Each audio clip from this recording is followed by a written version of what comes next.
এই রবিউল আউয়ালে আগমন কার? নবীজির। কথা ঠিক না? সেই নবীর মহব্বতে স্লোগান। কথা ঠিক? যারা করে কথা বলেন না কেন? হ্যাঁ, তা নবীর মহব্বতে তুমি স্লোগান দিবা, সেখানে মাঝখানে এক হুজুর বয়া, তারে ফুলের মালা দাও কেন? কি ব্যাপার? তুমি স্লোগান দাও নবীর মহব্বতে, নবীর আগমনে, কিন্তু আরেকজনের আগমনে তুমি তারে ফুলের মালা দাও কেন? কি ব্যাপার? সে কি নবীর থেকে বড় দামি? তাহলে ফুলের মালা তুমি যদি দিতে চাও মদিনায় যাও, নবীজির রওজায় গিয়ে দাও, যাও। এই রবিউল আউয়ালে কোনো ফাড়াফাড়ি নাই, কোনো মিছিল মিটিং নাই। সব থেকে বান্দা এই রবিউল আউয়ালে স্মরণীয় হলো রসুলের সুন্নতকে আঁকড়ায় ধরো।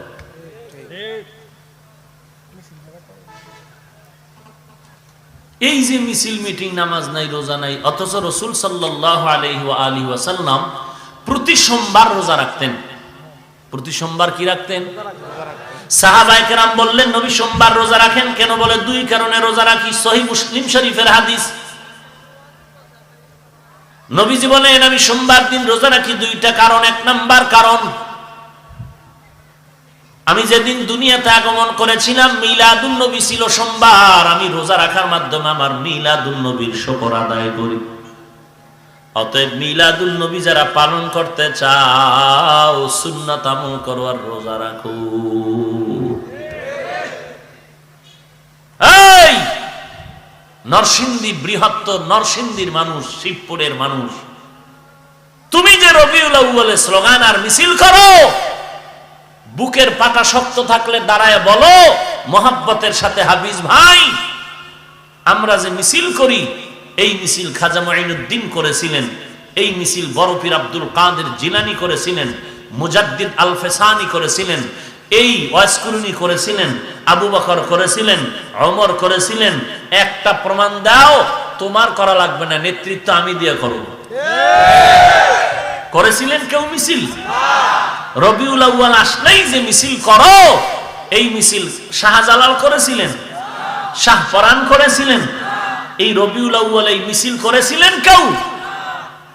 তুমি কেন করো? কি লাভ? কি কোটি কোটি টাকার বাতি, ব্যানার, পতাকা, কি হইল? তোমার নিজের ফায়দা হইল না, এতটুকু হইল তোমরা আমাদেরকে বৃদ্ধাঙ্গুলি দেখা একটু মনের ঝাল মিটাইতেছো, আর কিচ্ছু না। মনের ঝাল মিটাইতেছো আমাদের সাথে। অথচ রসুলের সুন্নতের আমল তোমার মাথার তালু থেকে পায়ের তালু পর্যন্ত, তোমার ছেলে মেয়ে স্ত্রী সকলকে সুন্নতের আমলওয়ালা বানাও। যদি পারো দুনিয়াতেও কামিয়াবি, পরকালেও কামিয়াবি। আর যদি সুন্নতের আমল জবাই করো, বাইতুল্লাহর গিলাপ ধইরা 50 বছর কাটাইলো তুই জাহান্নাম। মাস্তানি করো ইসলাম নিয়ে। অথচ রসুলের একটা সুন্নতকে জিন্দা করার জন্য সাহাবায়ে কেরাম জীবন দিয়েছে। সুন্নতের খবর নাই, মন গড়া যা আসতেছে তাই করতেছে। দাড়ি নাই, নামাজ নাই, টুপি নাই, পর্দা নাই, হালাল নাই। অধিকাংশ দেখলে চিনা যায় না, চিনা যায় না।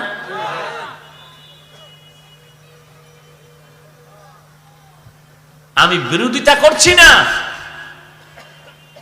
নবী তো রোজা রাখছেন মিলাদুন নবী উপলক্ষে, এটা তো স্পষ্ট মুসলিম শরীফের হাদিস। তুমি রোজা রাখো, যেটা আছে হাদিসে এটা করো, বাকিটা তুমি করলে কিলাকিলি করবো না। যার যার জবাব সে দিব হাসরের ময়দানে। আমরা কিলাকিলির পক্ষে না, হিংসাও করবো না। মহব্বতে দুই কথা বুঝানোর চেষ্টা করো, সুযোগ পাইলে, না পাইলে নাই। আমি শুরুতেই বলেছি, আমার পীর আপন হতে পারে, আসল না। আসল আমার আল্লাহ, আসল আমার নবী। আমার পীরকে আমি আপন মনে করব ততক্ষণ, আমার আসল ঠিক রাখবে যতক্ষণ। তো একজন সাহাবীও রবিউল আউয়ালে মিছিল দেননি। একটা প্রমাণ দাও। ইমাম আবু হানিফা দেননি, ইমাম শাফিঈ দেননি, ইমাম মালিক দেননি। ইমাম আহমদ বিন হাম্বলও দেননি। খাজা মাইনুদ্দিন চিশতি আজমিরির মতো বড় আশেক কে হবে? ইমাম মালিকের মতো আশেক জমিনে আর কে হবে রে ভাই? সে ইমাম মালিক মদিনার জমিনে জুতা পরে হাঁটে না, নবীর জমিন মদিনার জমিন না পাক হয়ে যাবে। কেমন আশেক নবী! এরে আল্লাহর বান্দা, নবীর সুন্নতের আমল করো। এই জমিনে বড় মুজাদ্দেদ, বড় সুফি, বড় কুতুবুল আলম মাহবুবে সুবহানী কে? সুন্নতের আমল বেশি করবে যিনি সে।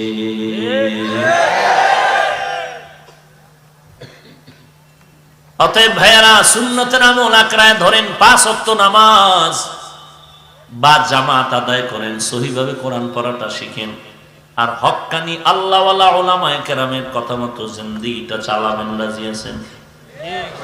এই যুবক, টুপি পরলাম, নামাজ পড়ি, পর্দা করি, লম্বা জামা পরি, মাদ্রাসায় পড়েছি, একটু তাকায় দেখো। আমি বলি না তুমি স্কুল কলেজ ছেড়ে আমাদের মতো হুজুর হয়ে যাও। স্কুলে পড়ো, কলেজে পড়ো, ভার্সিটিতে পড়ো, চাকরি করো, ব্যবসা করো, যা করো, তোমার কাছে অনুরোধ একটাই, তুমি নবীর সুন্নতের মালা গলায় লাগাও, 5 ওয়াক্ত নামাজ পড়ো।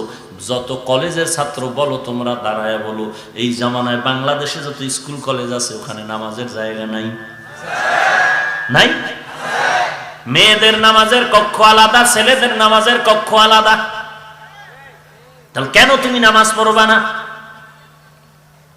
বলো, ওখানে কি নামাজ তোমার মতো যুবক স্কুল কলেজে পড়নেওয়ালা নামাজি নাই? দেখছো, তোর ক্লাসই পড়ে, সেও নামাজ পড়ে, তুই কেন পড়ো না? তোমার মতো যুবক ড্রাইভারি করে, কৃষিকাজ করে, চাকরি করে, ব্যবসা করে, RAB, army, police, BDR, doctor, professor, engineer, MP, মন্ত্রী, কোটিপতিরা 1 টাকা হারাম খায় না, নামাজ ছাড়ে না। এরকম আর্মি নাই, র্যাব নাই, ম্যাজিস্ট্রেট নাই, ডিসিএসপি নাই, উকিল ব্যারিস্টার নাই। তুমি কেন পারো না? কি জবাব দিবা? চিন্তা করে বালিশে মাথা লাগায় বাতি নিবা। কারণ ঘুমের মধ্যেও মরণ হতে পারে। মরণ থেকে যতই পালাও, মরণ তোমায় নিবে ঘিরি। যদিও সুদূর আকাশ পানে লুকাও, সেথায় লাগিয়ে সিঁড়ি। নদী পথে নৌকা চালাও, ও মাঝি ভাই, বেলা ডোবার আগে আমি ওপার উঠতে চাই। ডুবে গেলে বেলা রে আর উঠে না, ভেঙে গেলে মেলার আর জমে না। এ যুবক, মাঠে খেলার সময় কত বন্ধু ছিল, একটু নজর করে দেখ, চিন্তা করে দেখ, সেই বন্ধুর আজকে কোথায় গেল? লেখাপড়ার ক্লাসের টেবিলে কত বন্ধু আর বান্ধবী নিয়ে আড্ডা দিয়েছ, আজকে অনেকেই নাই। তুই কি একবারও ভাবছো একদিন তুইও কিন্তু থাকবি না? কই যাবি? ওই বাঁশবাগান, যেই বাগানে দিনেও যাইতে ভয় লাগে, সাপ বিচ্ছুর গর্তের জায়গা। তোর আপন মায় কিন্তু, তোর বাবায় কিন্তু তোর জামা কাপড় বেলেট দিয়া কাইটা কাইটা রাইখা দিবে। সাদা কাপনের বাসিন্দা, চিরতরে বিদায়। গরম পানি দিয়া, বড়ই পাতা দিয়া মশারি টানায় জীবনের গোসল দিয়া দিবে। মা জানালা দিয়া তাকায় কাঁদবে, তোরে আর ঘরের মধ্যে রাখতে পারবে না। ওই বাঁশবাগানে রাখিয়া এমন একটা জায়গা, তুই ঘরের মধ্যে একটা খাটের মধ্যে ঘুমাও, অল্প জায়গায় ঘুমাইতে পারো না। যদি দেখো খাটটা ছোট, তুই ফ্লোরের মধ্যে বিছানা চাদর বিছায় ঘুমাও, অল্প জায়গায় ঘুমাইতে পারবো না। অথচ তোর মতো একজন বান্দা, তোর মা বাবায় ছোট একটা কবর খনন করে নাড়াচাড়াও করতে পারবি না। ওখানে যাওয়ার পর দাফন করবে, একটা ছিদ্র নাই, টেলিফোন নাই, মাটি দিয়া সবাই চলে যাবে। আসার পর ফেরেশতারা যাবে তোকে প্রশ্ন করার জন্য। জবাব যদি দিতে পারো কপাল ভালো, ওই ছোট কবর তোর জন্য বিশাল জান্নাতের বাগান হয়ে যাবে। আর জবাব যদি দিতে না পারো, আমার নবী চোখের পানি ছেড়ে কান্না করে বলেছে, ওরে উম্মতের দল, ওই কবরের মাটির চতুর্দিক থেকে তোরে চাপ দেওয়া শুরু করবে। ওই চাপের কারণে তোর হাজরের হাড় চুরমার হয়ে যাবে। একটা নয়, দুইটা নয়, 70 থেকে 99টা সাপ অন্ধকার কবরে ভরে যাবে। জাহান্নামের আগুন কবর ভরে যাবে। নবী বলেন, মানুষ আর জিন ছাড়া সব মাখলুকতেরা আযাব সরাসরি দেখতে পায়। মাঝে মাঝে দেখছুনি কবরস্থানের দিকে তাকায় কুকুর ঘেউ ঘেউ করে রাতের বেলা কান্না করে। ওরা কবরের আযাব দেখে সহ্য করতে পারে না। কত জায়গায় আমরা খবর শুনেছি, লাশ দাফন করিয়া সবাই যাওয়ার পর পার্শ্বে গরুর গোয়াল ঘর, রাতের বেলা দেখে গরু দড়ি ছিঁড়িয়া পালায় গেছে। কবরের আযাব বড় কঠিন। আল্লাহর কোরআন যদি মনে করো সঠিক সত্য, তো এই কবরে গুনাহগারের আযাব হবে, তাও সত্য।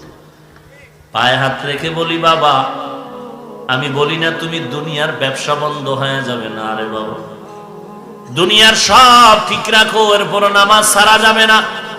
নামাজ পড়তে গেলে, দাড়ি রাখতে গেলে, টুপি বললে, নবীর সুন্নাত মানলে ব্যবসা বন্ধ হবে না, খানাও বন্ধ হবে না, ঘুম বন্ধ হবে না, বিবাহ শাদী বন্ধ হবে না।